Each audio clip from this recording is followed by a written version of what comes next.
सिपाइजला district खबजा Golaghat Gopinagar हाबानगर BJP फाइसिंते साल कसम हायकबा black day फ्लाइजाखा ताई कसम साल पालायमा जागा फाइमा जाफाखा हास्टेनि मंत्री बरंना विकास देव ब्रह्मा सुब्रत चक्रवर्ती फाइमान जाखा आबनो कारै ताई रतन घोषनो कारिब ताई जत बीजेपी आदंग रक फाइमान जाखा आबनो कारिब बामफाराम ताई कांग्रेस नबो सेजै कक साका ओ ब्लैक डे पालायमा जागावो नायतुनि सोयकरि सिनि मामब्लि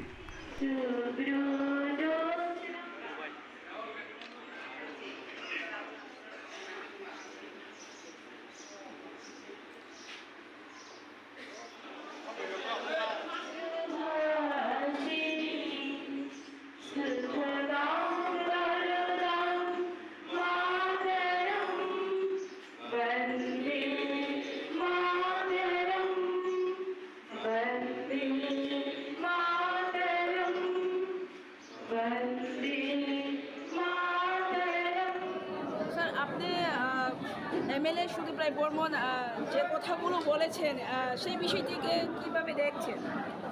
দেখুন, উনি বহুদিন আগে 2023-এর বিধানসভা নির্বাচনের আগে উনি বলেছিলেন যে এবার যদি কংগ্রেস ক্ষমতায় না আসে তাহলে আমার তো বয়স হয়ে গেছে, আমি আর রাজনীতি করবো না, রাজনীতি ছেড়ে দেবো। তো রাজনীতি কতদিন করবেন সেটা ওনার বিষয়, কিন্তু বয়স হয়ে গেছে, মতিভ্রম হয়েছে, যার জন্যে উন্মাদের পাঠ্যক্রম চলছে এখন। তো ওটা নিয়ে কী আর বলবো, কারণ ওনার রুচি কোন নিচু পর্যায়ে ওনার রুচি রাখেন সেই বিষয়টাকে আমরা এখানে লক্ষ্য করছি আর কি, রাজ্যবাসী লক্ষ্য করছেন। কারণ যেখানে ভারতীয় জনতা পার্টি জাতি জনজাতি সব অংশের মানুষের উন্নয়নকে প্রাধান্য দিয়েই কাজ করছেন এবং জনজাতিদের জন্য বিশাল রকমভাবে প্যাকেজের পর প্যাকেজ আরও কী করে তাদের স্কুল থেকে ইনফ্রাস্ট্রাকচার থেকে শুরু করে মেডিকেল ফেসিলিটিস এডিসিকে সরাসরি অর্থ বরাদ্দ কিংবা আসন বাড়ানোর মতন বিষয়গুলিও যেখানে ভাবছেন, এডিসি সহ জনজাতিদের সার্বিক উন্নয়ন এবং সেই সঙ্গে রাজ্যের সব অংশের মানুষের উন্নয়ন, এই নিয়ে যেখানে বিজেপি কাজ করছেন সেখানে এই ধরনের কথাবার্তা বলা উনি আসলে তো লাইমলাইটে নেই, ওনাকে অনেকে ভুলেই যেতে বসেছেন। আমার মনে হয় একটু লাইমলাইটে থাকার জন্য এটা হতে পারে, নয়তো মতিভ্রান্ত হয়েছে নিশ্চিতভাবে। প্রশ্ন করুন না, উনি যেটা বলেছিলেন যে জনজাতি নেতারা নাকি আদিবাসীদের উপর এসব প্রচ্ছদ করে রাজনীতি করছে, সেই বিষয়টিকে কিভাবে দেখুন, দেখছেন? আমি তো বললাম যে জনজাতিদের জন্য যদি ওনারা কিছু করতেন তাহলে জনজাতিদের অবস্থা 2018-এর আগেই অনেক ভালো হয়ে যাওয়ার কথা ছিল। কারণ জনজাতিদের জন্য উন্নয়নের জন্য কেন্দ্র থেকে বরাদ্দ তো আসছিল, কিন্তু মাঝখানে কংগ্রেসের সেই জোট আমল বলুন, কংগ্রেস সিপিএমের সম্মিলিত যে আমল যেটাকে আমরা বাম আমল বলি, বাম আমল কিংবা কংগ্রেস আমল, দুটো আমলই আমরা দেখেছি জনজাতিদের প্রকৃত উন্নয়নকে নিয়ে কোনো কাজ হয়নি। এদের আই ওয়াশ করা হয়েছে, মানুষকে একটু দেখানো আর বাকি সব লুটে পুটে খাওয়া। সেটা ত্রিপুরাকে যতটা লুটেছে তার সিংহভাগ লুটেছে জনজাতিদের উন্নয়নের টাকাটাকে লুটেছে।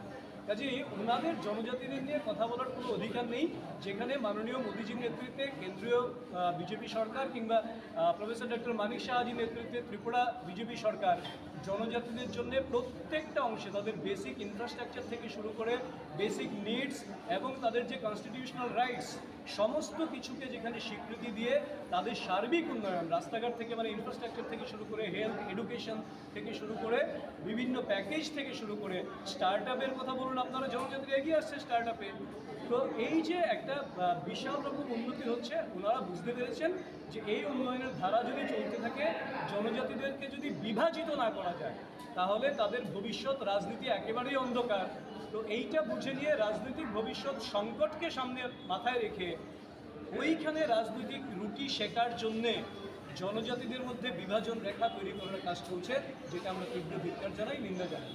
এর মধ্যে দেখছি আজকে সকালে জোর থেকে ওনার বাসভবন হোস্টেলের সামনে, তো আপনি আপনারা প্রশাসন দিকে আসলে আরো বৃহৎ আন্দোলন ক্ষমা চাইতে হবে জনজাতিদের কাছে, জনজাতিদের কাছে আমি ক্ষমা চাইতে হবে। বর্মনজি, আমি বলছি যে আপনারা এই ত্রিপুরা যে মুছে যাবেন এবং ভারতবর্ষেও মুছে যাবেন, কারণ আপনারা জনজাতিদের মন গ্রহণ করতে পারেনি।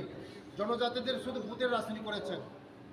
একমাত্র মোদিজি এবং আমাদের রাজ্যের জনপ্রিয় মুখ্যমন্ত্রী যে আমার এই জনজাতিরা শুধু বিশ্বাস করে বিজেপির উপরে, কারণ জনজাতিদের যে কথা বলে এটা ডাবল গুণ কাজ করে আমাদের মধ্যে।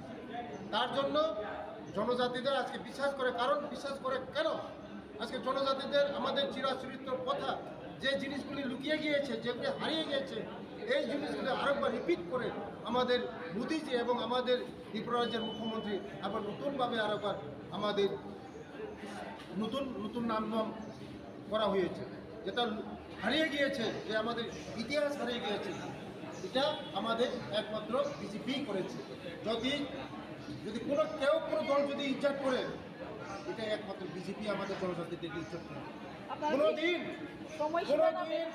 ভারতবর্ষের মধ্যে কোনো জনজাতি লিডার একদম সংবিধানের প্রথম স্থান রাষ্ট্রপতি জায়গার মতন আমাদের জনজাতির মহিলা, এবং আমাদের রাজ্যে ভূমিপুত্র জিষ্ণু দেববর্মন জি, উনি রাজ্যপাল, এবং আরও বলছি আমি, পদ্মশ্রী অ্যাওয়ার্ড এই ত্রিপুরা রাজ্যে ভূমিপুত্র কোনোদিন পাইনি, এই মোদিজির আমলেই পেয়েছে। এটাই তো সম্মান। কে সম্মান দিয়েছে? কংগ্রেস সম্মান দিয়েছে না সিপিএম সম্মান দিয়েছে? আমি বলবো মায়া কান্না করবেন না, কিছু হবে না। জনজাতিদের মায়া কান্না করবেন না, কিছু হবে না। জনজাতিদের আগে বিসর্জন দিয়ে দেওয়া হয়েছে, যত মায়া কান্না করবেন কিছু হবে না বন্ধু। আমি বর্মনকে চ্যালেঞ্জ দিয়ে বলছি, 2028-এ আমি রেডি থাকেন, একটা সিট পাবেন না আপনারা, একটা সিট পাবেন না আপনারা। 2028-এ খালি করে ছাড়বো। স্যার আপনারা কি ওনাকে পদত্যাগ করার জানিয়েছেন? যদি ক্ষমা না চায়, যে ল্যাঙ্গুয়েজ ব্যবহার করেছে, যে বিজেপি নাকি এই আমাদের জনজাতির উপর পেঁচা পড়ে, কোথায় পেঁচা পড়েছে? জনজাতিদেরকে বিজেপিরা ইজ্জত করে, বিজেপিকে রেসপেক্ট করে, কোনো পার্টি রেসপেক্ট করে না। আজকে মোদিজি আমাদেরকে রেসপেক্ট করে, আমাদের মানিক সাজির রেসপেক্ট করে, মোদিজির রেসপেক্ট করে জনজাতিদেরকে, ওরা তো আমাদেরকে রেসপেক্ট করে নেই। এই কথা উইথড্র করতে হবে, নাহলে বৃহত্তর আন্দোলন হবে। শুধু ঘেরাও না, আরও কিছু করা হবে।